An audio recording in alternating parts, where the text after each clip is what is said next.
Huku mtu anaweza kutumia kama punda.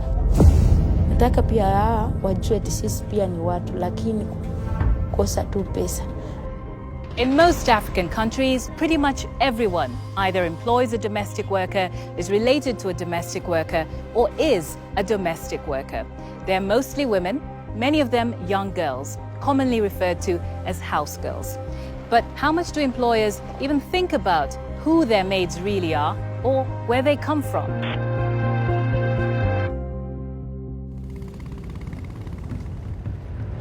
We're in eastern Uganda, close to the border with Kenya. The villages on both sides of the border supply many of neighboring Kenya's domestic workers.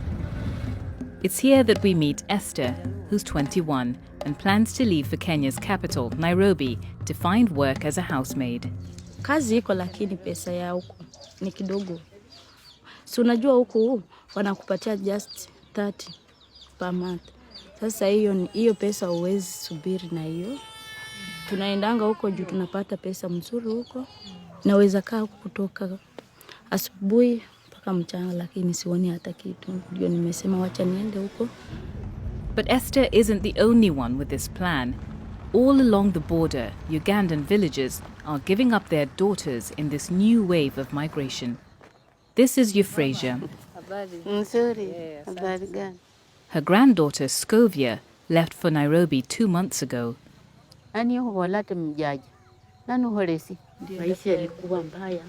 Huyu anataka kusoma, mimi hakuna. Ndio halesa ndi kweli. Yenda ufanye, upate pesa, urudi kwa shule. Euphrasia has been worried. Scovia was just 17 and had never even left the village before moving to Kenya. But money made in Nairobi can go a long way here, thanks to the strength of the Kenyan shilling against the Ugandan currency. On arrival in Nairobi, the girls have to find accommodation in the city's informal settlements, the only places they can afford to live. I received a call from Esther. She told me she's arrived in Nairobi and this is where she's staying. Esther is sharing with 3 other young Ugandans to keep costs down. They're splitting the $15 a month rent between them. It's a corrugated iron structure and baking hot inside. They have no electricity and share a single mattress. Utatumia jinsi gani kutafuta kazi? Mimi mwenyewe nitakuwa natembea kutafuta. Nifike kwa nyumba niulize kama iko mtu anataka mtu kufanya kazi. Esther would prefer to find a job like her roommate Rachel's, but they're hard to come by. Nilikuwa nafanya kwa hoteli. Na kwa nyumba, huwezi pata hata chai, lakini huyu mwenye anafanya ule bosi yake, nimemuona ni mpoa simu. Mzuri tu, ananipatianga chakula kila siku. Anakupatia chakula gani? Mchele na chai. The influx of girls from Uganda is causing tensions with local domestic workers who say that their work conditions are bad enough already and the new competition is making things worse. Hao watu wa Uganda wanatunyanyasa sana.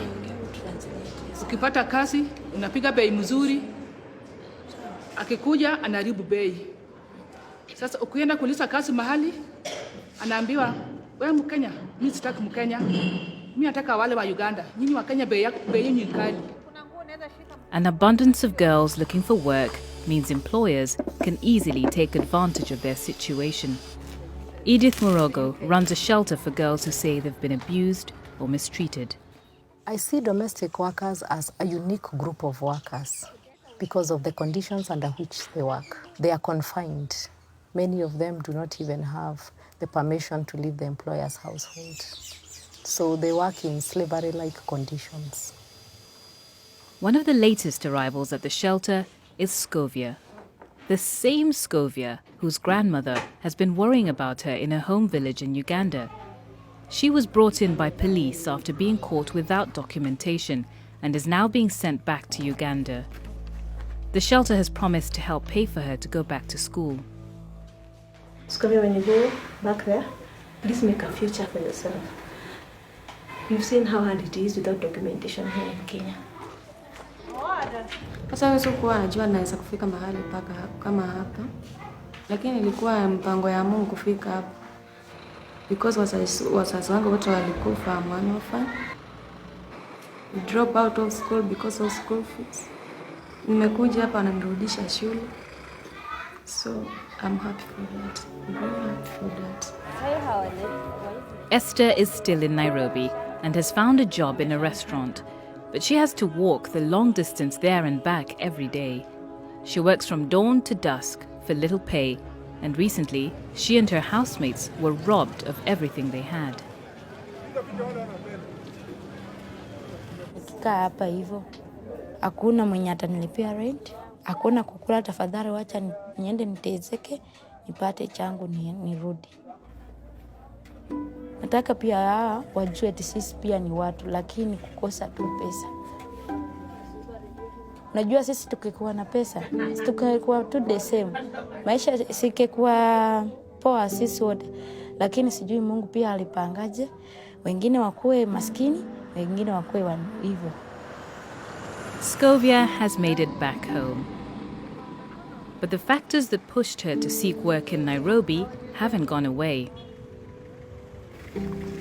If the shelter can afford to pay for all her education, she will be one of the very few girls who find a way out. Nimefurahi.